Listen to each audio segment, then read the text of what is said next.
In my past life, my husband faked his death to trick me into drinking poison and joining him in death. I was rushed to the ICU but couldn't be saved. Meanwhile, he just had his stomach pumped and was right as rain. At the funeral, he wept bitterly before my grave. Darling, why won't you let me come with you? Why did you swap my medicine for cough syrup? Everyone comforted him, praising him as a rare and wonderful man. Yet the very next day, he was locked in a passionate embrace with his mistress on the very bed we had shared for 3 years. My husband whispered tenderly, "Darling, that woman is dead. We can finally be together in the open. The fortune she left behind is enough for us to live comfortably for the rest of our lives." When I opened my eyes again, I had gone back to the day my husband tricked me into drinking the poison. "Darling, I've done all I can. I can't stay with you any longer, but I'm so unwilling to go. I just can't bear to leave you. Seeing you in such pain every day breaks my heart. I know it's just as hard for you to let me go." My husband took my hand and kissed the back of it tenderly. "My love, come with me. Let's walk the road to the afterlife together and remain husband and wife. Will you?" The familiar, gentle voice struck me like a sudden alarm bell, instantly snapping me out of my daze. I bit my lower lip hard and scanned the room. On the nightstand, 2 glasses of dark red liquid stung my eyes. I took 2 deep breaths. Only then did I have to accept the absurd reality. I had actually been reborn. In my past life, my husband was diagnosed with mid to late stage liver cancer, and the prognosis was grim. Upon learning of his condition, I was utterly heartbroken and emotionally devastated, eventually developing severe depression. Under the dual assault of his emotional manipulation and my deepening depression before his passing, in a daze, I picked up the poison before me and drank it all in one go. I wanted to follow my husband, Jiang Yan, to the grave, but then the poison took effect, and I was in excruciating agony. Yet he shed his feeble, dying act, poured himself a glass of red wine, and celebrated. He mercilessly mocked me for being as stupid as a pig. 6 months had passed, and I still hadn't even realized he was faking his illness.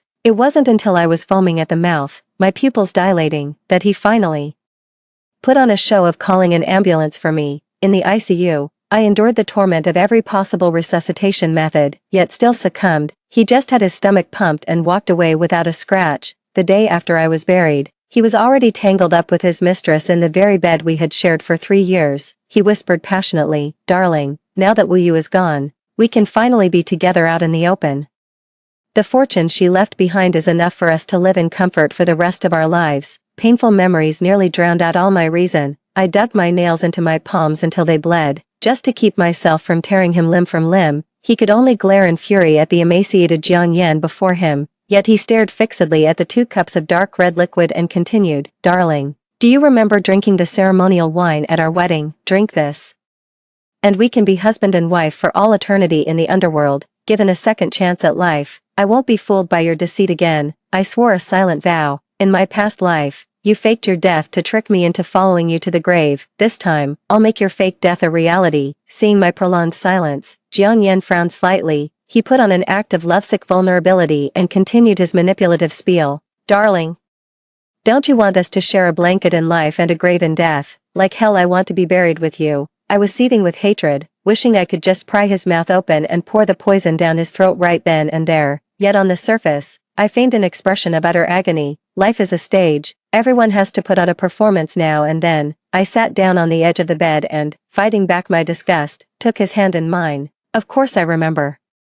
Our wedding day was the happiest moment of my life. With that, I turned, picked up the poisoned wine that was meant for me, and handed it to him. With a nudge of my finger, I slid his glass across to the other side of the table. "My love, whether you live or die, I will stay by your side. I will never leave you." He glanced at the nightstand, a look of satisfaction spreading across his face. "Darling, you're the best. Even if I were to die right now, I'd die happy." I lay down beside him, picked up my glass, and clinked it against his. "Sweetheart, cheers. I'd be happy to die in your arms too." A triumphant smile flickered across Jiang Yan's face as he swiftly raised his glass and downed its contents in one gulp. Only after I was certain he had swallowed the poison did I feel at ease to finish my own cough syrup. The very next second, Jiang Yan sensed something was wrong. The medicine he drank was bitter. He bolted upright, his gaze fixed on me with murderous intent. I clung desperately to his waist, refusing to let him go. "Honey, where are you going?" Jiang Yan strictly controlled his diet to feign illness. His already pale face drained completely of color, his eyes filled with terror, his voice trembled. It's so bitter. I need some water." I looked at him as if he were a fool, bitter, mine is sweet. Jiang Yan was on the verge of tears. To save himself, he had to admit that what we were drinking was different. He quickly backtracked. I misspoke. It's too sweet, you know I don't like sweet things. I still held onto his waist, refusing to let him go. He was so frantic that tears welled up in his eyes as he frantically lifted the pillow, searching for his phone, but he'd forgotten. He had already drained the phone's battery, and he'd even snapped the charging cable. Last night, in the dead of night, he insisted on cleaning the fish tank and accidentally dropped my phone into the water. I haven't had a chance to get it fixed. Now that I think about it, it was all to delay calling an ambulance when the poison took effect. I pressed against his back, trying to soothe him. Darling, it must be because you're weaker. Your body is reacting first and playing tricks on you. Just hold on a little longer. The pain will fade if you can just endure it. Hold me, my love. I'll be with you soon. Jiang Yan desperately pried my hands away. His whole body was trembling as he turned to look at me, pleading, honey, quick. Call an ambulance for me. I looked at him, puzzled. Why, did you change your mind? You don't want to die anymore, but you have cancer. You're going to die sooner or later. To keep you company, I took the poison too. Jiang Yan was speechless with anguish. He shoved me away and bolted for the bathroom. Immediately after, I heard him retching violently. He was in there for a full 5 minutes, probably without throwing up. He furiously cursed with a string of expletives. He stumbled out, a flush of color returning to his face, and shook my shoulders like a madman. Call an ambulance, call an ambulance. With that, he curled up on the floor in agony. No sooner had I managed, with great effort, to move Jiang Yan onto the bed than the doorbell rang. A faint smile touched my lips. Perfect timing. I didn't go to answer the door right away. Instead, I dashed to the bathroom and lightly dabbed my lips with my rose-red lipstick, to create the illusion of poisoning. I opened the door, clutching my chest with a pained grimace on my face. When my mother-in-law saw it was me who answered, she was utterly taken aback. Only after seeing my expression did they quietly let out a sigh of relief. In my past life, my mother-in-law arrived at this exact time as well, but it was her son, Jiang Yan, who answered the door for her.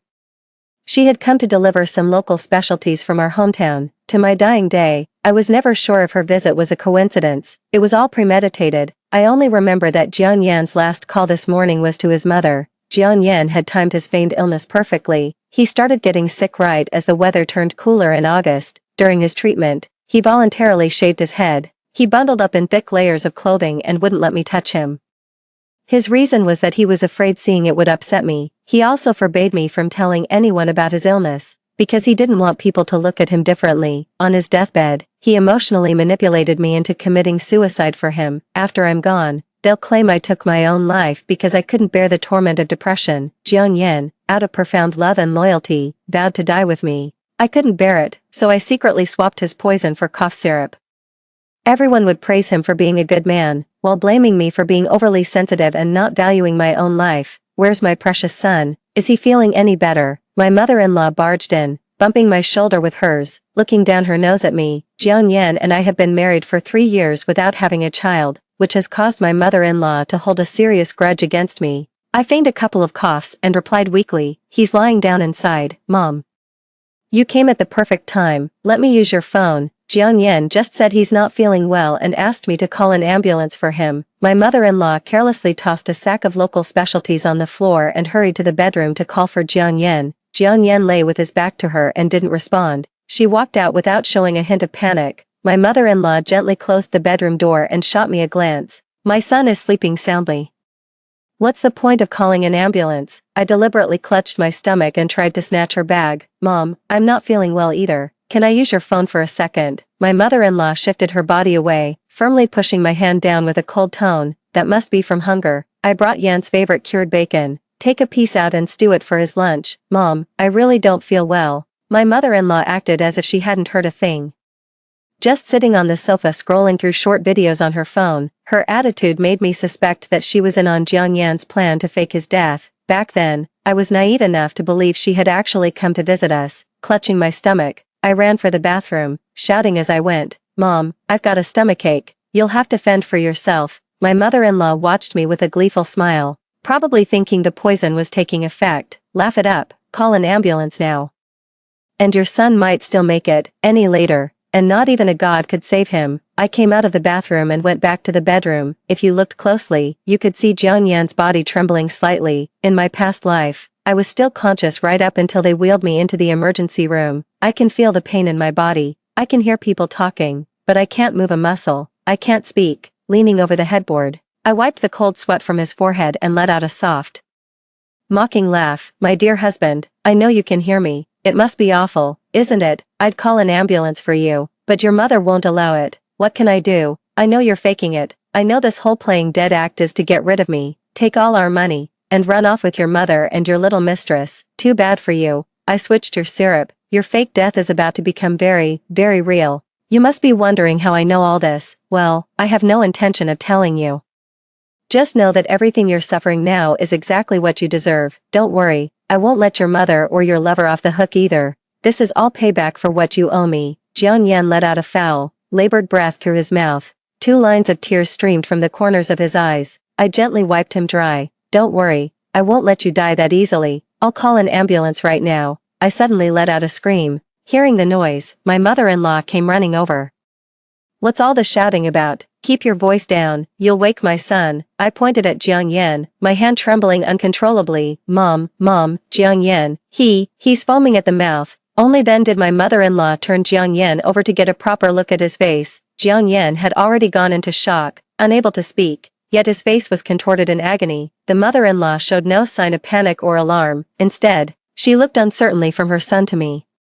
She glanced from me to her son again, a doubt stirring in her mind, but he's sleeping just fine. Even now, my mother-in-law still refuses to give up on their fake death plan. Oh, she's just waiting for the poison to take effect on me. I was beside myself with anxiety. Mom, let's just take Jiang Yan to the hospital. Even if he's going to pass, at least let him suffer less. My mother-in-law shot me an annoyed glare and hesitantly pulled out her phone. I think I'll call Dr. Lan and ask her. A faint, cold smile flickered across my face, almost imperceptibly. Besides my mother-in-law and me, there was one other person who knew about Jiang Yan's illness. That was his mistress, the one my mother-in-law referred to as Dr. Lan Kiki. I never imagined that even my mother-in-law, who has lived in the countryside for years, knew of Lan Kiki's existence. If you start this, don't blame me for finishing it. I'm going to make them watch Jiang Yan die before their very eyes. But there was nothing to be done. Lan Kiki opened a psychotherapy practice near my residential complex. In under 10 minutes, Lan Kiki arrived, wearing her work clothes and with a barely noticeable baby bump. Jiang Yan had always believed the child she was carrying was his. We've been married for 3 years, and I haven't shown the slightest sign of being pregnant. That was precisely the main reason Jiang Yan faked an illness to trick me into a suicide pact. She looked at me, her brow deeply furrowed. He rushed into the bedroom with practiced haste. The next second, she froze upon seeing Jiang Yan's face turn a dark, purplish hue, one hand clutching her stomach, the other braced against the edge of the bed. She slowly slid down to sit on the floor before it. She shook Jiang Yan frantically, her eyes bloodshot. How could this happen? How could this happen?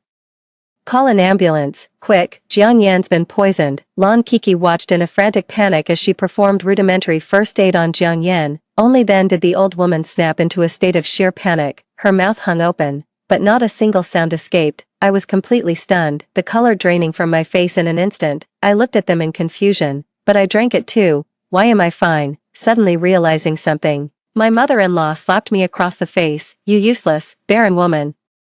You're going to be the death of my son. Covering my face, I cried out in hurt and injustice. He was the one who wanted to drink the medicine. What's wrong with me wanting to stay with Jiang Yan? Why did you hit me? My mother-in-law slapped her thigh, wailing loudly as she scrambled over to grab at Jiang Yan. It's over. It's all over. I snatched the phone she had been clutching so desperately and called an ambulance, but deep down, I knew it was already too late. Jiang Yan. He was beyond saving. My son, you must be all right. The ambulance rushed Jiang Yan to the ICU for emergency treatment. Just like my past self, they employed every possible resuscitation method and piece of equipment available. At that time, though I was unconscious, a sliver of awareness still remained, being pummeled, intubated, having my stomach pumped, shocked with electricity. The feeling was worse than death itself. The hospital was bustling with people. The perfect moment for me to slip away and cut ties. I slumped against the wall, my eyes fixed on the emergency room door, and wept uncontrollably. Darling, please, you mustn't die. You asked me to die with you, so why did you swap my poison for cough syrup? If I had known you would do this, I would never have agreed to die with you, even if your illness leaves you with little time. As long as you're alive, you are my strength. How am I supposed to go on without you? I was crying my heart out, utterly devastated, in a hospital, where partings and farewells happen at any moment. It's easiest for people to empathize. Out of the corner of my eye, I saw someone in the crowd quietly wiping away tears. I can't believe there are still people willing to die for love these days. That woman must have loved her husband to the very core. Whether her husband loved her that much is another story. Did you not hear her say it was her husband who asked her to die with him? Exactly. Even someone terminally ill has no right to be so heartless as to ask their wife to follow them to the grave. But didn't he swap the poison for syrup? That proves he never truly intended for his wife to die. He must have had his reasons. The onlookers all cast sympathetic glances my way. Just then, the doctor emerged from the emergency room. My mother-in-law and Lon Kiki immediately rushed over to him. Shoving me, the legitimate wife, aside, Lon Kiki wrung her hands nervously. Doctor, my friend is going to be okay, right? Doctor, is my son alright? Can I go in and see him? The doctor looked at them, shook his head, and sighed wearily. We lost too much time. We did everything we could. I'm so sorry for your loss. The words hit her like a bolt from the blue. Lon Kiki's rigid shoulders slumped instantly. Her body swayed uncontrollably, and she braced herself against the wall to keep from falling. The mother-in-law broke down. Her deeply lined face was a mask of disbelief. She clutched desperately at the doctor, her voice trembling. It can't be. How could my son be dead? You quacks. You killed my son. Give me back my son. The doctor was exasperated by the old woman's unreasonable behavior, but out of sympathy for her grief over losing her child, he patiently explained. Mom, I shouted, once again drawing the attention of everyone passing by. If you hadn't stopped me from calling an ambulance, my husband could have been saved. You killed Jiang Yen. You killed your own son. Tears streamed down the old woman's face as she slowly, painfully turned her head. Casting all pretense aside, she lunged forward and slapped me hard across the face. That's a damn lie. My son didn't have to die. You forced my son to drink that poison. You're the one who killed him.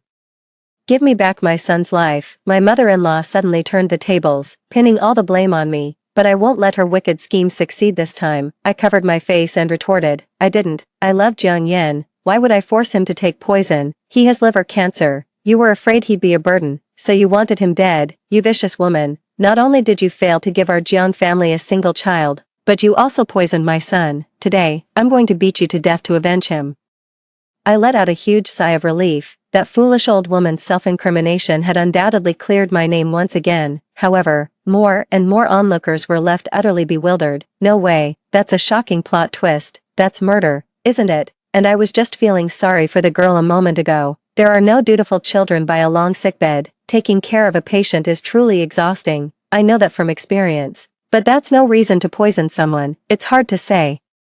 People are so hard to read. I really can't tell who's telling the truth and who's lying. Before I could even open my mouth to question them, the doctor was the first to freeze, his expression turning serious as he frowned. Are you sure you have the right information? The deceased did not have liver cancer. Aside from the organ failure caused by the poisoning, all other bodily functions were healthy. I grabbed the doctor's arm and wouldn't let go. What? My husband doesn't have liver cancer.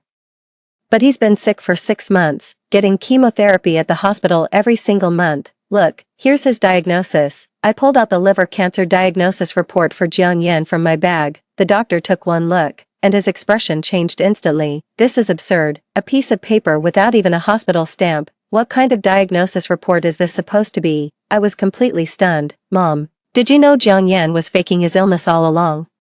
Why would he trick me into dying with him? This morning, I saw his cup was too full. My heart ached for all the suffering he'd endured these past 6 months. So I insisted on taking his cup instead. If we hadn't switched, wouldn't I be the one dead now? Lost in her grief, the mother-in-law was deaf to the words. She sank to the floor, murmuring vacantly to herself, that's not what happened. Xiaoyan told me not to get involved no matter what, that he had it all under control. I thought he was just pretending. The situation took another unexpected turn. The onlookers were absolutely gobsmacked. Can someone please make sense of this? What kind of soap opera nonsense is this? Her husband wasn't sick. He was poisoned. Someone must have done it. We can't just take her word for it. But have you considered this?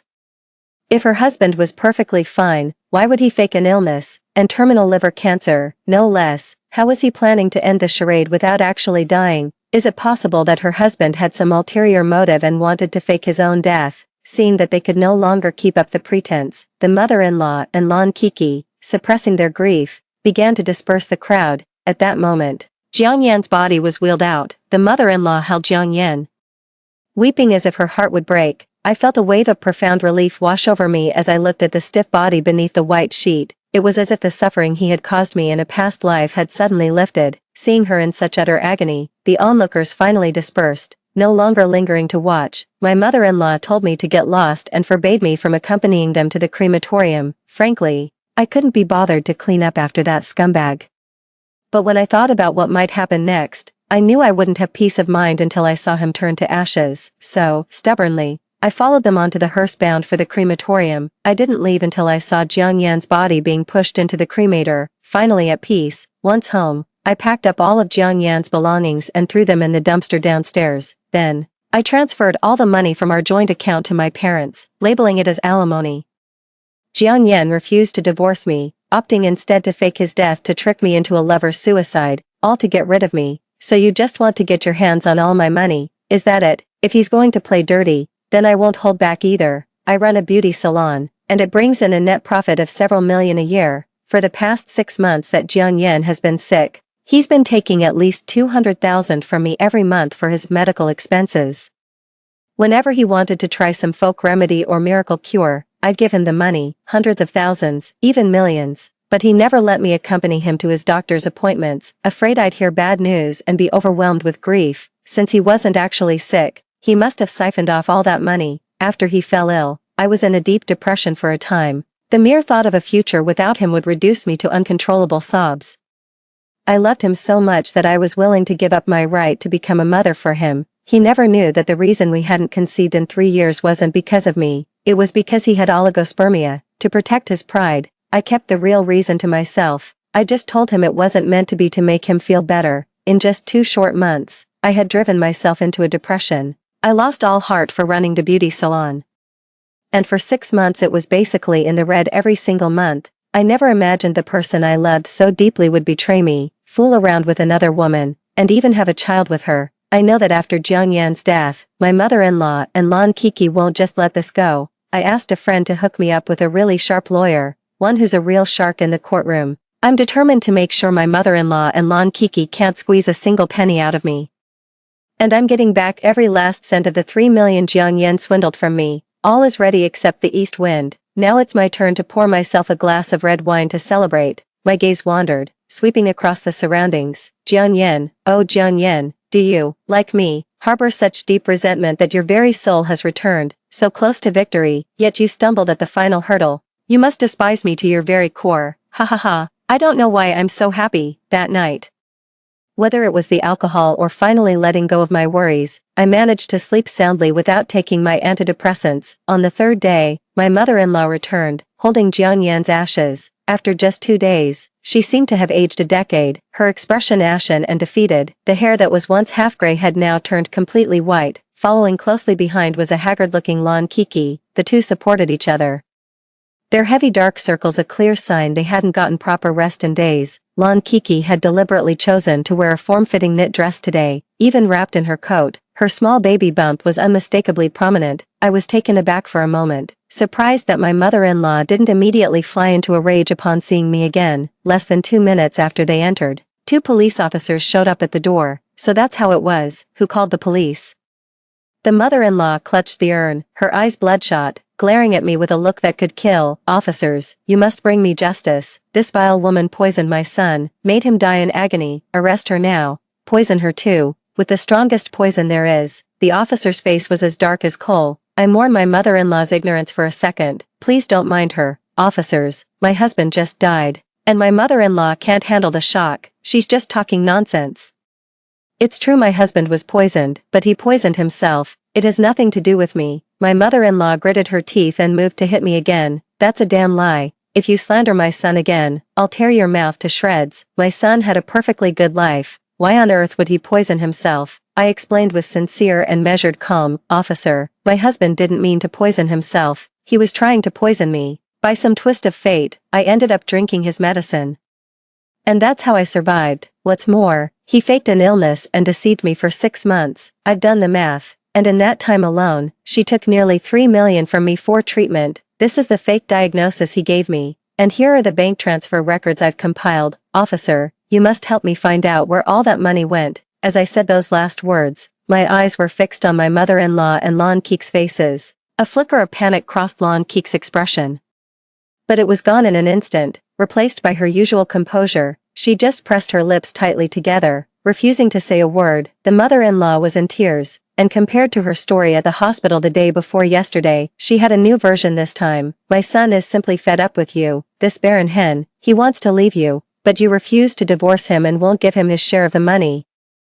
That's why he's pretending to be sick. After you found out, you had the heart to poison my son to death, and then you had the gall to slander him, claiming he wanted to harm you. How could you be so cruel? My son must have been blind to marry a venomous woman like you. The mother-in-law shot Lon Kiki a meaningful look. She finally couldn't hold back any longer and spoke up. Officer, Jiang Yan is my patient. He regularly comes to my practice for psychological counseling. He's mentioned to me on several occasions that his marriage is falling apart and he wants a divorce, but his wife is too domineering. She's threatened that if he divorces her, she'll kill him. I knew they wouldn't let me off the hook easily, but I never imagined they'd join forces to fabricate evidence and frame me. I dug my nails into my palm and forced out a couple of tears. Officer, I understand that evidence is crucial in your investigations. I can't prove that my husband faked his illness and death to trick me into taking my own life, to get rid of me, but they also have no proof that I was the one who poisoned Jiang Yan. So, if I can prove that bottle of poison was purchased by my husband, does that clear me of suspicion? The officer nodded. If it could be proven that the poison was procured and successfully received by Jiang Yan, it would establish my innocence. The problem is, Jiang Yan's phone is missing.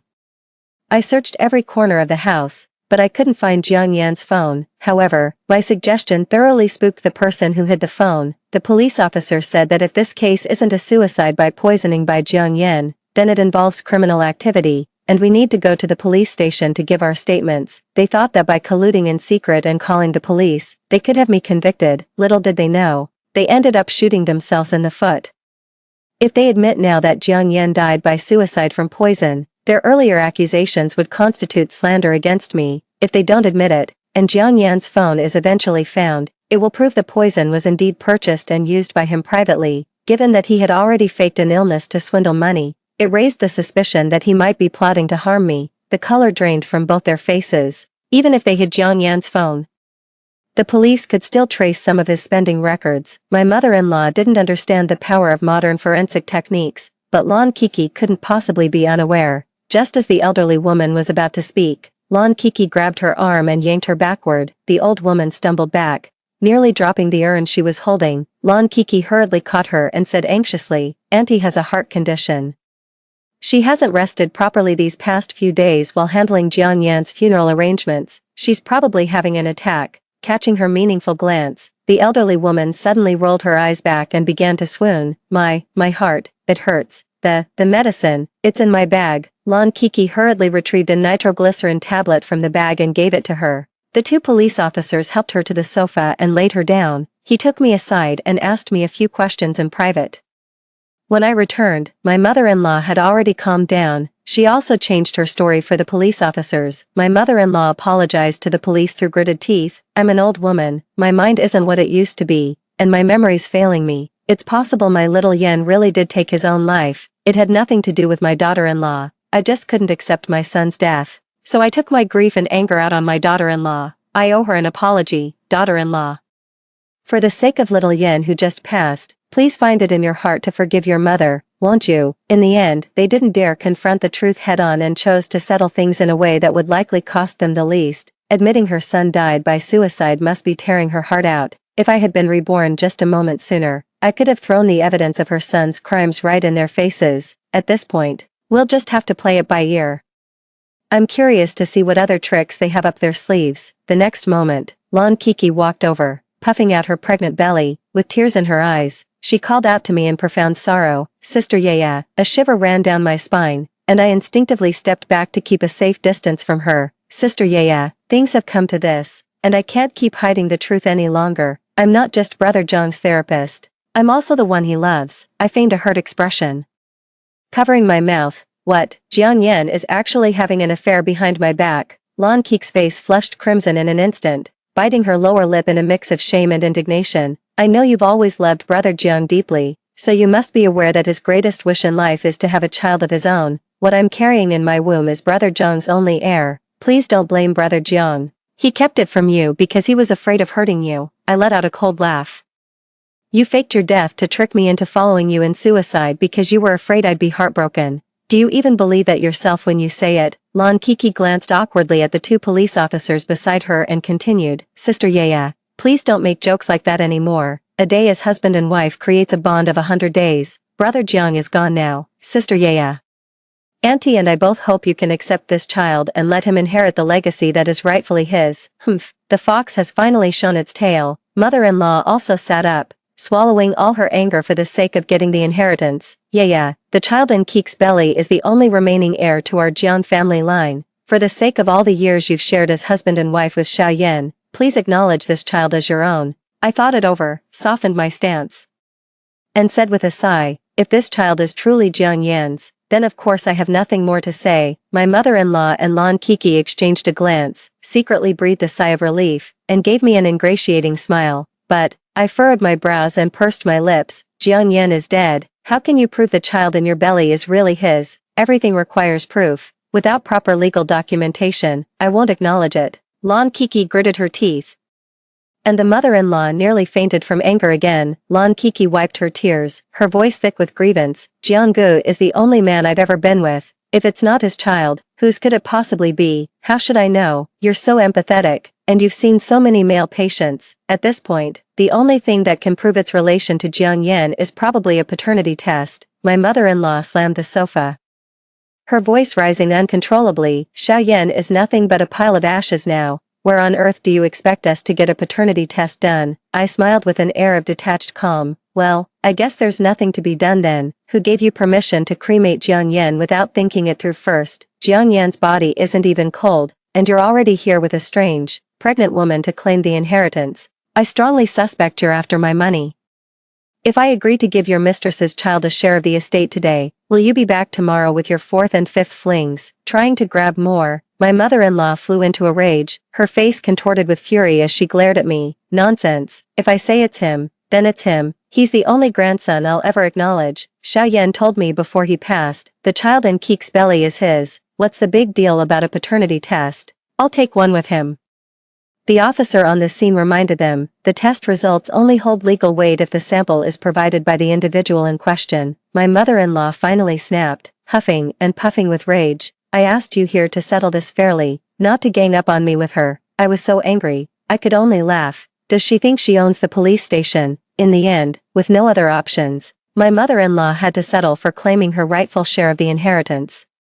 The moment they stepped through the door, I sent a message to my high-priced, privately retained lawyer. In the time it took for all that back and forth, she had already shown up at my doorstep. Based on the asset information I provided her, a property division agreement has been drafted. The house and the car are my premarital assets. They have absolutely nothing to do with Jiang Yan. After we got married, he asked me to add his name to the property deed, and I readily agreed. However, at my parents' insistence, we signed an additional agreement. If Jiang Yan's personal actions lead to the breakdown of the marriage, he will forfeit any claim to the property. Now, I truly admire my parents' foresight. There isn't a single cent left in Jiang Yan's account. A week ago, he withdrew the money in several transactions, but its final destination remains unknown. He only gives his mother-in-law some money during holidays, so, that money most likely went to Lan Kiki. When my mother-in-law heard I only had $38.20 left in my account, she completely lost it. No way. How much do you think that beauty salon of yours makes a month? You think I don't know? You're hiding assets and mistreating the elderly. I'm taking you to court. I made a go-ahead gesture. Go ahead, sue me. 1910 is the price. Take it or leave it. Jiang Yan has funneled a tidy sum from me to you over the years.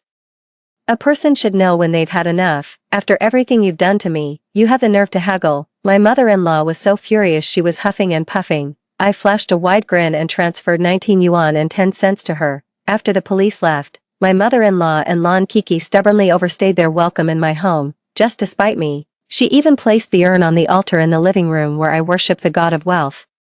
She threatened to hold Jiang Yan's seventh-day memorial ceremony in my home, claiming it was the only way for his soul to rest in peace. On top of that, she demanded I pay her 20,000 yuan a month in support. She said if I didn't pay, she'd camp out in my house forever. I've already stared death in the face once. What do I care about her little monsters and demons? I grabbed the urn and made a dash for the bathroom. How dare you block my path to fortune?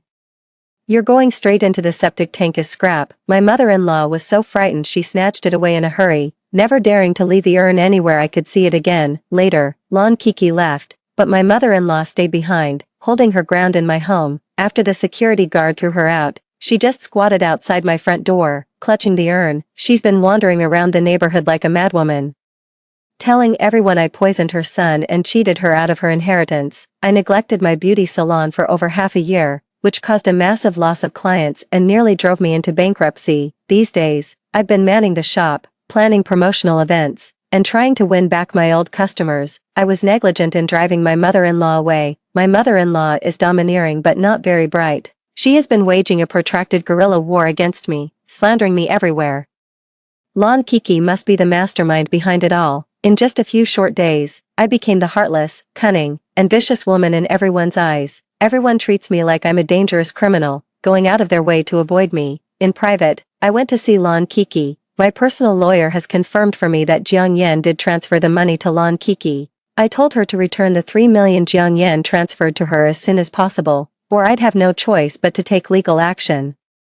Lon Kiki completely shed her gentle demeanor from that day, looking down her nose at me with a haughty, contemptuous attitude. She mocked me for having no proof and called me a naive fool with more money than sense. So, I hired a private investigator to look into her again. Later, my mother-in-law gradually shifted the battleground from our residential complex to my beauty salon. The clients I worked so hard to keep would get harassed by her the moment they stepped outside. She's always clutching an urn, ranting and raving about how I'm guilty of causing her son's death. This caused the client I just won back to cut ties with me completely and demand a refund. Even my employees got scared and quit on the spot. Just when I was at my wit's end, I received a set of photos from a private investigator. When I threw the photos of Lon Kiki's intimate rendezvous with another man in front of my mother-in-law, she still refused to believe it. Later, I presented her with Jiang Yan's medical report diagnosing him with oligospermia. It was a fully stamped and authenticated medical examination report. I told her with absolute certainty that the child in Lon Kiki's belly was not Jiang Yan's. My mother-in-law instantly transformed into a rampaging beast. She stormed furiously towards Lon Kiki's psychotherapy clinic. The very next day, a vicious brawl resulting in injury occurred in our precinct. When the police notified me to come to the hospital, my mother-in-law was already in the ICU undergoing emergency treatment. Lon Kiki had also been rushed into the operating room due to a miscarriage. I was received by the same 2 police officers as last time. This time, there was a hint of sympathy in their expressions when they looked at me. So it turns out, my mother-in-law had followed Lon Kiki to her clinic that day to confront her about the child, knowing how domineering and difficult her mother-in-law could be. She just humored her and managed to calm her down, but the very next day, when her mother-in-law brought over some homemade soup, she caught her getting cozy with another man, and that man was the very same one from the photo I had shown her. Furious, the mother-in-law doused them both with a whole bucket of scalding soup. Seeing that her secret was out, Lon Kiki no longer wished to hide it. She bluntly revealed that the other man was her real boyfriend, and that Jiang Yan was merely a tool for her to extract money. The child she was carrying was not Jiang Yan's, but her boyfriend's. Enraged, the mother-in-law kicked her squarely in the stomach. Blood was drawn instantly. Overcome with fury, the mother-in-law spilled the whole truth. How Jiang Yan had faked his death for this woman's sake, tricking me into following him in death, all in a scheme to kill me so they could be together. As she beat her, she lamented how her own son wasn't worth this. He threw away a perfectly good and capable wife, ruining his entire life for a shameless, habitual homewrecker. He even lost his life over it. Lon Kiki's boyfriend grabbed the mother-in-law, lifted her up, and slammed her to the ground. He proceeded to beat her for over 10 minutes. The elderly woman had suffered multiple fractures and was found unconscious when rescued. In the end, she could not be saved. Covered with a white sheet, she was wheeled out of the ICU, just like Jiang Yan. I took Lon Kiki and her boyfriend to court. 3 months later, Lon Kiki was not only required to repay my 3 million debt, he was also sentenced to 5 years in prison for his involvement in the plot to murder me at Jiang Yan's banquet. Her boyfriend was sentenced to life imprisonment for the crime of intentional homicide, and with that, my retribution for the injustices of my past life was finally complete. Now, my life could truly begin. In this life, I will live freely and vibrantly. Story 2. In 1985, armed with nothing but a marriage contract from my father, I journeyed alone to the capital to seek out my nominal fiancé, Shin Jiannan, at the family compound, yet he shut the door in my face, dismissing me as a distant, opportunistic relative who had come crawling now that the Shin family had prospered. He sneered, telling me to go find the accountant for some handout money and to stop cluttering up his doorstep. I glanced down at my own travel-worn, disheveled state. Then at the cultivated elegance of the girl he held, a girl who had returned from studying abroad, and let out a cold, bitter laugh. The next moment, I publicly presented the betrothal letter as proof. Chen Wan, who was in his arms, left in shame and anger, but accidentally got into a car crash and died on the spot. Yet 3 days later, Shin Jiannan agreed to the marriage arrangement. He even used his connections to rush through and stamp our marriage certificate, for 20 years of marriage. I endured 20 years of torment. In my final years, bedridden with severe illness, he ordered the nurse to remove my oxygen tube. After all these years, it's time we settled this. Now, you can go down below and continue atoning for water. When I opened my eyes again, I was back on the day I found Shin Jiannan. As I listened to his humiliating words, I tore up the marriage contract right then and there. I'll be gone in a moment, so I won't be a bother to you, but later. When I met and connected with Shin Jiannan's sworn enemy, he was driven mad with regret. Hello everyone, and welcome to Whispering Twilight. The scene just now was far from pleasant. After seeing her off, Shin Jiannan turned to me and spoke with palpable intensity. Zhou Yao, why didn't you just stay put in that backwater of yours? What are you even doing here? Looking at his young, handsome face, I felt a slight daze. I can still vividly remember his deranged look from our past life. When he tried to pull my oxygen tube, and now, as if time had rewound, I've truly returned to a time before anything happened, before we started torturing each other. What a cruel twist of fate, I responded with a flat, utterly emotionless tone. I'm only here because my father insisted. Shin Jiannan, if you're not interested, you can call off the engagement. It's a different era now. People choose their own partners. An old betrothal contract like this is easily annulled. Shin Jiannan was taken aback by my words, his face still etched with suspicion, as if he thought I was playing some trick. What are you getting at? You'd just let an opportunity like this slip away. Don't be ridiculous. I just shrugged and held up the betrothal contract, showing it to him. Believe it or not, I can tell you liked that one too. Why not agree to it and set us both free? I must have struck a chord with Shin Jiannan, just as he was about to nod. A woman's voice called out from nearby, Jiannan, what's taking so long? Aren't you coming home? Hearing that voice, I froze for a moment. Across the street, a middle-aged couple who exuded wealth and status approached. The wife wore a mink stole over a cheapao, while the gentleman was dressed in a sharp, well-tailored suit. Looking at Mr. and Mrs. Shen, I felt for the first time as if a lifetime had passed in an instant. Shin Jiannan was taken aback, a flicker of discomfort crossing his face. Father, mother, I was just held up by something. Mrs. Shen, arm in arm with her husband, walked closer. She paused slightly upon seeing me next to Jiannan, then her gaze fell to the marriage certificate in my hand, and she frowned. This marriage contract. The next moment, her gaze snapped toward my face. Xiao Yao, is that you? Looking at their faces, I knew I hadn't managed to escape it in this lifetime either, though, truth be told, I wasn't all that eager to.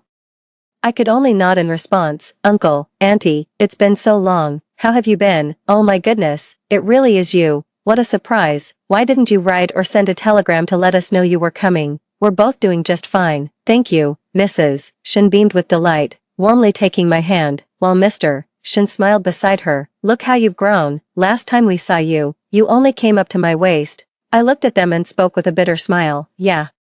It's been over a decade since we last saw each other. By that count, out of deference to our parents' relationship, I was warmly received by Mr. and Mrs. Shen. As the car pulled into the Shen family's villa in the suburbs, I gazed at the building, momentarily lost in thought. At the dinner table, Shin Jiannan furrowed his brow and spoke abruptly. Zhou Yao, you did this on purpose, didn't you? Just waiting for my parents to be here to back you up. As soon as the words were spoken, the warm, convivial atmosphere at the table instantly froze. Shin's father's face hardened. Shin Jiannan, is this how I taught you to treat a guest? Mrs. Shin was also at the table, putting food on my plate. Xiao Yao, I remember you love spare ribs, don't you? Have some more.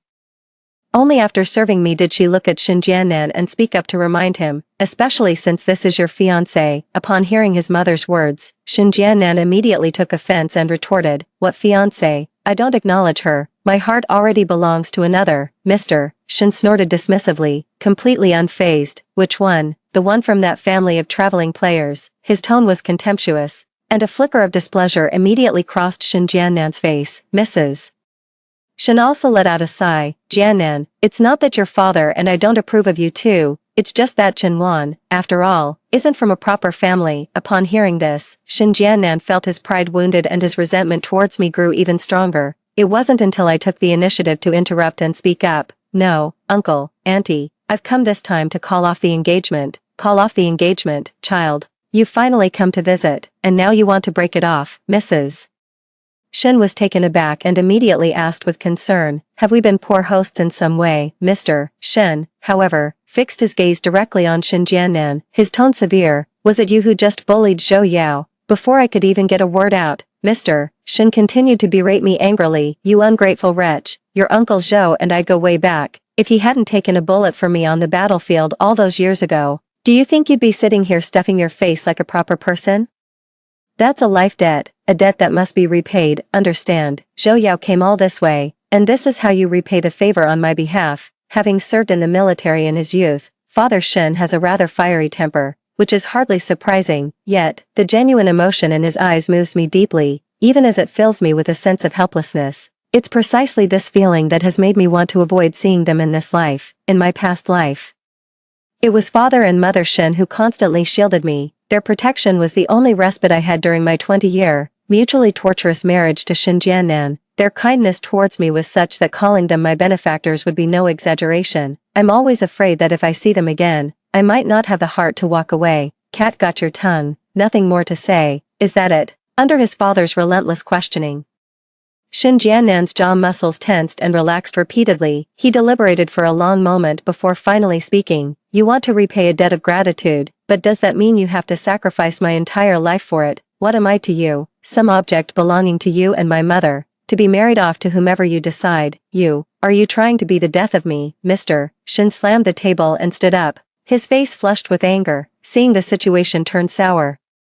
I rose to my feet and spoke up at the right moment. Uncle, please calm down. Even if you feel indebted, the debt isn't so grave that it must be repaid with a marriage. In an instant, all eyes at the dinner table were on me. I took a deep breath and continued. Besides, when my father saved you back then, he never expected anything in return, so now, I beg you to grant my request and let me call off this engagement. As soon as the words were spoken, Shin Jiannan, who was standing nearby, chimed in. Exactly, father, mother, I simply don't have feelings for her. You can't force affection. Everyone believes in free love these days. Arranged marriages are a thing of the past. Mr. Shin's gaze shifted between me and Jiannan, sensing my resolve and his son's opposition. He let out a heavy sigh. Fine, I give up on trying to control you. Mr. Shin slumped back into his chair, fuming with anger. Mrs. Shin wore a worried expression but did not intervene. She simply instructed a servant to fetch their copy of the marriage contract. Afterwards, Mrs. Shen and I took the marriage contract and destroyed it on the spot. I watched the red paper turn to ash and let out a deep sigh of relief. From now on, I am finally free of any ties to Shin Jiannan. Shin Jiannan was also staring at the marriage certificate, lost in thought, when he snapped out of it and looked at me. His gaze was intense and heavy, but when I looked again in confusion, it had shifted back to the familiar look of contempt. Even though the marriage certificate is gone, Xiaoyao, your aunt truly likes you. Why not stay in the capital a few more days? Consider it your uncle and I showing you some hospitality. Out of a sense of guilt, Mrs. Shin insisted on having me stay as a guest. Before I could even voice a polite refusal, Mr. Shin nodded in agreement. His tone, having cooled from his earlier anger, was tinged with resignation. Let Jiannan show you a good time before you head back. That way, your old rascal of a father can't accuse me of mistreating his daughter. Shin Jiannan wasn't too keen on the idea at first, but seeing his parents had already conceded ground over the betrothal agreement, he reluctantly agreed in the end. Seeing this, I couldn't very well object. After the meal, I was engrossed in watching the forget-me-nots in the little garden when Shin Jiannan found me first and spoke with a menacing tone.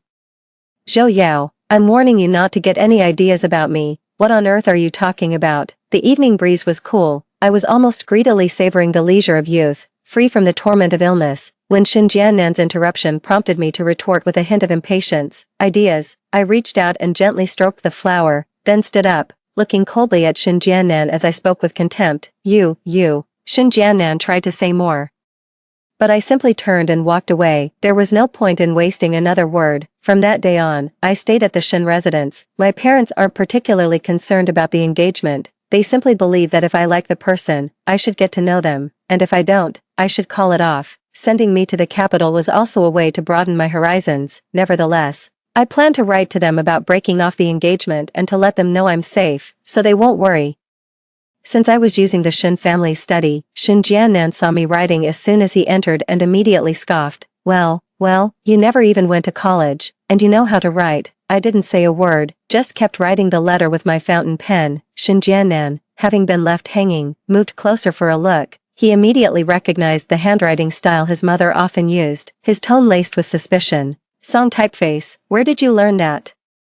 How is it exactly like my mother's handwriting? You're really playing the long game, aren't you? You learned this on purpose to win my mother's favor, didn't you? I couldn't be bothered with him. I had no desire to explain a single word. The characters are indeed in Song typeface, and it does have to do with Mother Shin. It's just that she taught me in my past life. There's no need to mention this to Shin Jiannan, seeing that I remained silent and that I was merely writing a family letter. Shin Jiannan had no grounds to pick a fight. After lingering for a moment, he snorted and left. I wrote 2 full pages with great flourish. When Father Shen and Shin Jiannan entered and saw it, they immediately praised it. Xiao Yao, your handwriting is quite good. It actually reminds me of your aunt's. No sooner had he spoken these words than Shin Jiannan's face darkened, ready with a sarcastic retort. But then, old Master Shin suddenly flushed a deep crimson, taking several sharp, wheezing breaths as if he couldn't catch his breath. Father, Shin Jiannan was startled, immediately rushing forward in a panic to massage his father's chest. I was momentarily stunned, then immediately realized it was an old war injury of old man Shin's flaring up. He had damaged his trachea years ago during germ warfare. I quickly stepped forward and pressed several acupoints on old man Shin, then spoke urgently to Shin Jiannan. Shin Jiannan, go get a prescription filled right away. Exactly as I say, 3 liang each of ephedra herb, white peony root, dried ginger, and Pinellia tuber, and 2 liang each of dragon's tail and chisander fruit. Shin Jiannan froze for a second, then furrowed his brow. It took Mr. Shin a moment to recover, though his face was still pale. He had genuinely passed the critical stage. He looked at me with newfound respect for the acupressure points I had pressed and the herbal prescription I had suggested. Xiao Yao, you know traditional Chinese medicine too? That's incredible. To that, I could only give an evasive reply. Not at all, uncle. It's just some unconventional methods and folk remedies taught to me in my childhood by an itinerant old Chinese doctor who happened to pass by our home. Actually, this knowledge came from my previous life. After over a decade of marriage to Shin Jiannan, during a period of rapid medical advancement, the chief physician at the province's best hospital told this to me and Mother Shin, after we had consulted numerous renowned doctors. In that past life, this very prescription did indeed prevent uncle's illness from recurring. Hearing this, Shin Jiannan, standing nearby, let out another cold sneer. Zhou Yao, I never expected you to be so thoroughly prepared, even factoring in my father's illness. So what was all that before? Playing hard to get? I didn't respond. Mr. Shin turned his head and snapped angrily. You little brat, stop stirring up trouble here. If you're really that bored, go and prepare the prescription Xiao Yao just mentioned for me. Father, why are you always taking her side? Shin Jiannan was seething with resentment, and the father and son parted on bad terms, knowing it was pointless to stay any longer. I began to think about where to go next. I couldn't help but consider heading south to try my hand at business. That very afternoon, I went to a newsstand to buy newspapers about the southern reforms. Just as I suspected, the country was still deciding which city would host the new special economic zone. The entire southern economy was in a state of revival, brimming with opportunities. My heart pounded in my chest as I felt a long-lost thrill, the joy of being able to shape my own destiny. I was completely absorbed in the newspaper when an unfriendly voice jolted me from my thoughts. As luck would have it, it was Chenwan and Shin Jiannan. Chenwan was wearing a little Western-style dress, all dolled up, while Shin Jiannan's dark gray suit made him appear even more tall and straight. I gave them a cold glance, thinking to myself that the two of them were indeed a perfect match. It seems Chenwan has already figured out who I am and is now venting her jealousy to Shin Jiannan. Jiannan, what does she mean by this? Is she trying to shamelessly move into your house first, just because she used to be your fiancé? If her retreat to advance tactic actually works, What am I supposed to do? Seeing this, Shin Jiannan quickly pulled her into his arms to comfort her. Wonder, why bother stooping to the level of someone like her, who's just trying to climb the social ladder? Besides, I will never give in to her wishes. I will only marry one woman in my life. He had just finished saying that with such conviction, then turned his head and saw me. His steps faltered, and a flicker of discomfort instantly crossed his face. Zhou Yao, what are you doing here? Chenwan had just been talking about me, and upon turning around and running into me, she immediately adopted a sarcastic, insinuating tone. Well, if it isn't Jiannan's cousin, you're Zhou Yao, right? Let me tell you. You're nothing but a social climbing gold digger trying to use the Shin family to change your pathetic fate. I suggest you give up on that ridiculous idea right now. To that, I simply offered a cold denial. You're overthinking it. The Shin Jiannan you see as a prize is nothing to me. At those words, the expressions on both their faces shifted. A flicker of humiliation crossed Shin Jiannan's face before it turned cold. After a moment of stunned silence, Chenwan spoke with disdain. Oh really? Then why were you following us? Out of all these streets, what are the odds we'd run into you here? She's asking me. I'm the one who wants answers from them. If I'd known I'd run into those two here, I would have taken the long way to a different newsstand. I ignored them and simply picked up the newspaper to ask its price. Shin Jiannan saw that the cover of the newspaper I bought was about Southern development and sneered once more. Zhou Wan, you can barely read a few characters. What are you putting on airs for? You know my parents are in business, so you're trying to find common ground with them, is that it? You're trying a bit too hard. He thought I was reading the paper just to curry favor with his parents. I took a deep breath, feeling thoroughly annoyed by his incessant pestering. Shin Jiannan, that's enough. I'll be gone in a couple of days, and I won't bother you and Chenwan anymore. Can't you just get out of my sight? Chenwan let out a scornful laugh. Gone in a couple of days? I don't believe for a second you'd give up this life of luxury so easily. Shin Jiannan's face darkened immediately. Zhou Yao, the sight of a gold digger like you clinging on for money makes me sick. I slammed the newspaper down on the table with a sharp crack, turning my head to deliver a scathing rebuke. You're disgusted. Who the hell do you think you are to be disgusted by me, young Master Shin? Need I remind you, it's you people who are pestering me.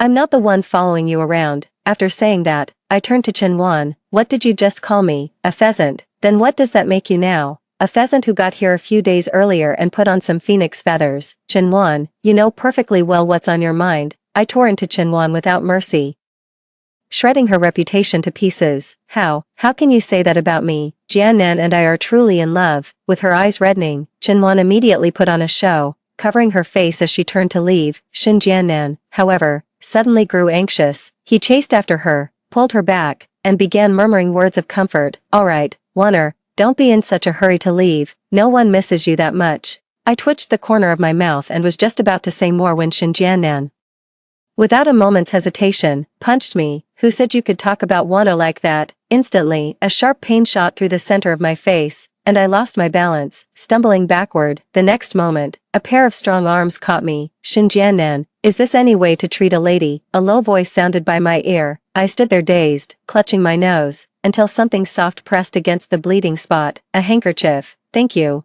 I murmured the words, then looked up to meet a pair of concerned eyes. He was exceptionally tall, with a sharply defined face that radiated an air of crisp efficiency. The face looked strangely familiar. Just as I was racking my brain to place it, Shin Jiannan gave me the answer. Liang Jun, what are you doing here? In an instant, he reacted as if his tail had been stepped on, his whole body bristling with tension. It just came back to me. Liang Jun and Shin Jiannan are both second-generation heirs.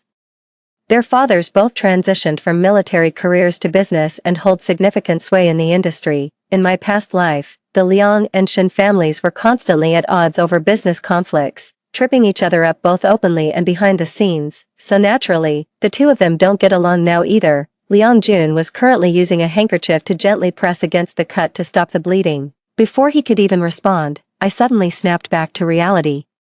Feeling inexplicably embarrassed, I took the handkerchief from him and thanked him again. Seeing this, he finally turned his head and sneered at Shin Jiannan. Shin Jiannan, you really are regressing, getting involved in women's squabbles, and hitting a woman. Are you even a man? His barrage of mockery was relentless, a full frontal assault from the moral high ground that completely overwhelmed Shin Jiannan. Sure enough, his words drew pointed looks and hushed comments from passers-by.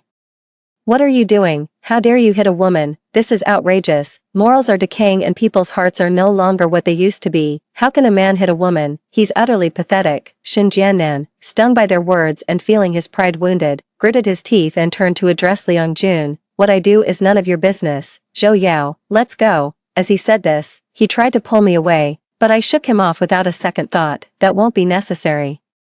Young Master Shen, be sure to tell your parents I've left, so you won't think I'm freeloading off your family. Seeing this, Chenwan sized up Liang Jun and immediately started fanning the flames. No wonder you turned down the Shen family. You've already latched onto someone else. Shin Jiannan's expression darkened further. It took him a long moment to rein in his temper before his tone softened. You should at least let me take you to get your injuries treated. To this, I merely responded with a cold stare, while Liang Jun's expression grew even more mocking. Well, Master Shen, changing your tune that fast, you just finished beating someone up and now you want to take them to get patched up. Not even a single apology. Shin Jiannan's fists clenched with an audible crack. Seeing the situation turning sour, Chenwan quickly pretended to be in distress. Jiannan, I have such a terrible headache. Could you take me to the clinic, please?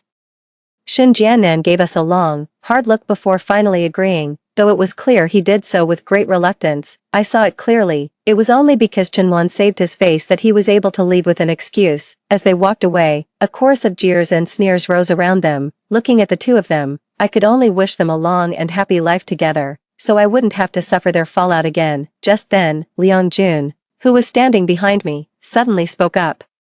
His tone full of concern for me. Your surname is Zhou. We haven't been properly introduced. My name is Liang Jun. I could tell he wanted to chat a bit longer, but I just felt awkward and wanted to get out of there as soon as possible. My apologies, Mr. Liang. I have some matters to attend to over there, so I must take my leave. I'll thank you properly next time. After offering my apology, I returned to the Shin residence. I was packing my things when Shin Jiannan kicked the door open and stormed in. Zhou Yao, you made me lose so much face in public today. That was completely out of line. I kept packing, turning my head to give him a cool, indifferent look before retorting. Oh, really, Shin Jiannan, and what about you? Weren't you out of line? Shin Jiannan caught sight of the bruise on my face, and a flicker of shame crossed his expression. I was just so furious. You had no right to speak to Chenwan like that. Seeing that he still chose to side with Chenwan, I lost all desire to continue talking to him and just went back to packing my things. Are you deaf or something? I'm talking to you. After getting no response from me several times, Shin Jiannan grew impatient and, in a fit of anger, actually knocked over my suitcase. Bang! I glared at my luggage on the ground, then looked up at Shin Jiannan with a fierce stare. What the hell do you want? Seeing that I had finally responded, Shin Jiannan lifted his chin with an arrogant tilt. What do you want? You must apologize to Chenwan. I refused without hesitation. No way, in your dreams. Shin Jiannan's eyes widened slightly, and he immediately launched into a tirade of accusations. Zhou Yao, don't you dare push your luck. You've been living off our Shin family here in the capital all this time. Don't be so ungrateful. I shot back without hesitation. Rely on the Shin family.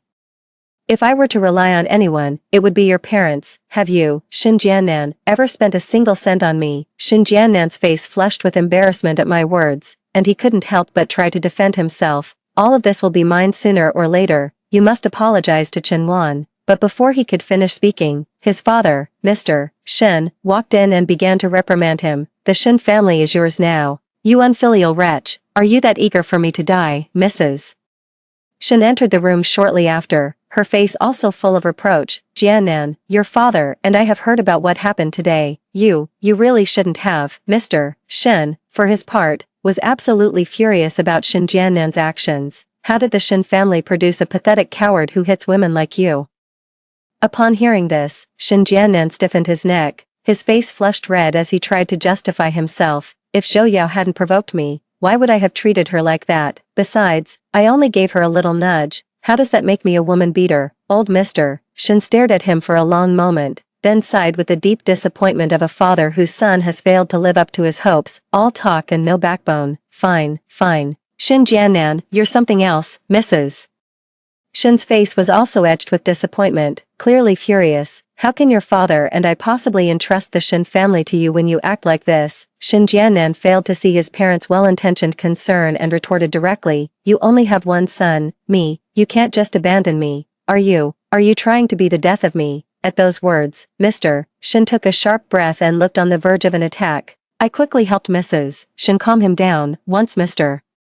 Shin had recovered a bit, I made my intention to leave clear. Uncle, Auntie, I've been a bother these past few days. I'll be leaving the capital this afternoon. Seeing my unwavering resolve, the Shin family parents had no choice but to finally agree, and they even gave me money for the journey. Thank you, Uncle, Auntie. I murmured my thanks, gave them one last, deep look, and then picked up my suitcase. I had no idea when, or if, I would ever see them again.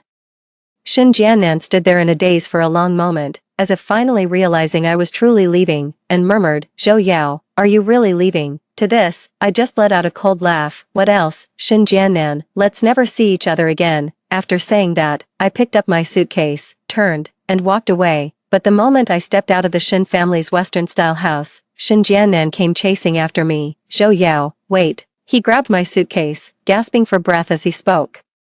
You can't leave. I stared at him, utterly bewildered, convinced he'd lost his mind. Not leaving. Weren't you the one who couldn't wait for me to go? Having second thoughts now, Shin Jiannan stared at me for a long moment before hesitantly finding his words. My father can't do without your massages when his condition flares up, and my mother needs your company too. The Shin family needs you. Looking at him, I recalled the way he had looked at me while I was massaging his father. A chill ran through me, and I asked a question that seemed to come out of nowhere. You been reborn? Shin Jiannan was taken aback. After a long pause, he gave a slight nod. Yes. In that instant, a chill ran through my entire body. I had already begun to suspect something from the concern he had shown for Chenwan earlier. Back then, I had angered Chenwan so much that when she turned to cross the street, Shin Jiannan pulled her back without a moment's hesitation. I had only seen that kind of cherished, tender look in his eyes in my past life. Asking him about it now was just to confirm, since I had been reborn, there was nothing more to say. I took a deep breath, feeling nothing but exhaustion. Shin Jiannan, Chenwan can learn how to take care of your parents too. If you don't love me, why are you clinging to me? We've both been given a second chance at life now. Can't you just let me go? Shin Jiannan was taken aback for a moment, then shook his head. I just think Wonner is a bit spoiled and not very good at looking after others. She probably wouldn't handle these things as well as you. Zhou Yao, what if I acknowledge you as my sworn sister? From now on, you can be an adopted daughter of the Shin family. He was even willing to go that far, to tie me to this place for the rest of my life. I scoffed inwardly, dismissing it with contempt. No, I don't want it. You can give it to whoever you like. From now on, you go your way, and I'll go mine. After saying that, I turned and left the Shin residence, heading straight for the train station. To my surprise, I ran into Liang Jun there, who was also preparing to head south. After we spoke, I was quite taken aback. You're heading south too? Liang Jun was pleasantly surprised to see me, then nodded with a smile. That's right. My father says there are business opportunities in the south and wants me to go try my luck. His family's business acumen really is something else. I couldn't help but feel a bit impressed. I was just about to say more when a voice in the distance cut me off. Well, Zhou Yao, so that's why you turned me down. You already had someone else lined up. Shin Jiannan, having rushed over looking travel-worn and weary, stared at us standing side by side, his eyes reddening, right there in front of everyone. I slapped him across the face. You hit me. Shin Jiannan looked utterly taken aback. For a moment, I could see the fury flash in his eyes, but he forcibly reined it in. He shot a fierce glare at Liang Jun, then grabbed my arm and pulled me away, out of his sight. Zhou Yao, if you're willing to stay, I can let bygones be bygones for what you did to Chenwan. Even trying to kill me, we can pretend it never happened. Can't we just treat it all as a bad dream? As he walked, he lectured me with an air of feigned earnestness. I, however, shook off his hand and let out a cold laugh. Shin Jiannan, Chenwan's business had nothing to do with me in the first place, and as for trying to kill you in that hospital bed, that was only because you were about to pull my oxygen tube. You brought that on yourself. So what's all this about you not blaming me? Shin Jiannan furrowed his brow, seeming utterly unable to comprehend my words. Anyway, just come back with me today, and we can figure everything else out later. Alright, damn it. How many times do I have to say it? We're through.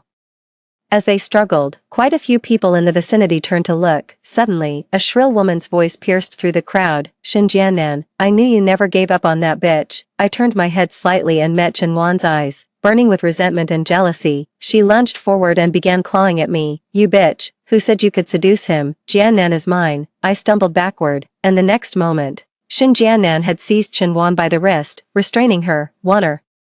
Don't be rash, let me explain." Chenwan struggled for a long moment before finally looking at him with tear-filled eyes. "Jiannan, are you leaving me?" Shin Jiannan broke out in a cold sweat. Unable to explain his rebirth to Chenwan, he could only stammer after a long silence, "I'm not trying to marry Zhou Yao, it's just, she knows how to treat my father's illness, and she knows how to make my mother happy. I just want her to stay and take care of my parents." That excuse is pretty flimsy.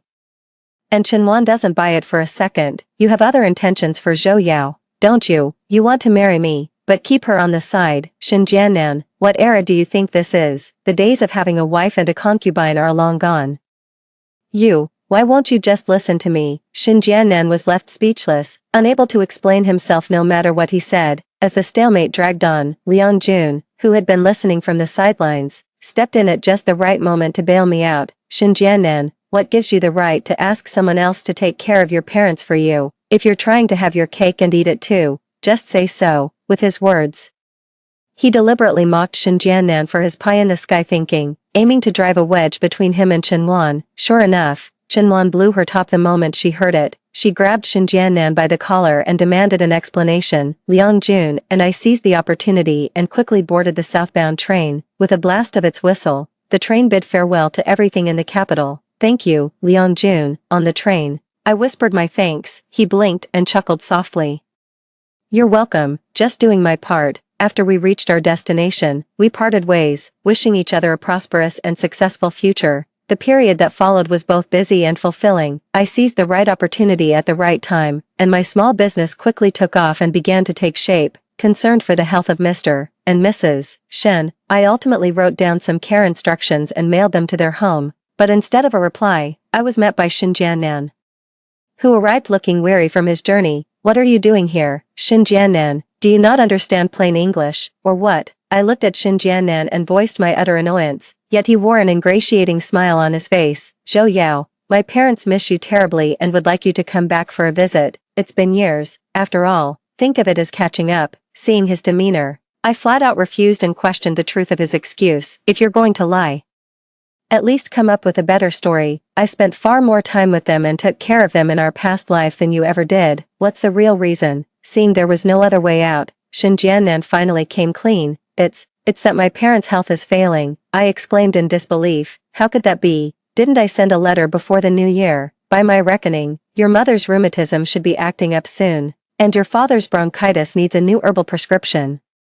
I wrote all of that in the letter, didn't I?" A flicker of discomfort crossed Shin Jiannan's face before he began to stammer. "The letter, I did receive it." But before I could read more than a few lines, Chenwan snatched it away and tore it up. It dawned on me immediately. It was all about jealousy and resentment. When Chenwan came up in conversation, Shin Jiannan became more talkative, his words brimming with dissatisfaction toward her. "Zhou Yao, I only realize now how wonderful you are.